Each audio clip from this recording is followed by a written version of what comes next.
నమస్కారం ఘంటారావానికి స్వాగతం ముందుగా ప్రధానాంశాలు కాళేశ్వరం మానకట్టలపై జస్టిస్ కమిషన్ బహిరంగ విచారణ పీసీ ఘోష్ ముందు హాజరు కానున్న ఈఎన్సీ మురళీధర్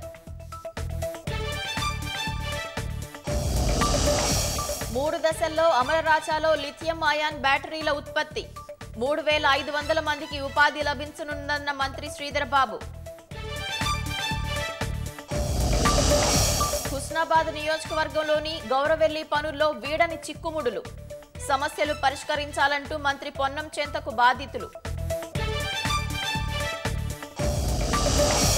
ఏపీలోని అనంతపురంలో ఘోర రోడ్డు ప్రమాదం కారును ఢీకొట్టిన లారీ 3 మృతి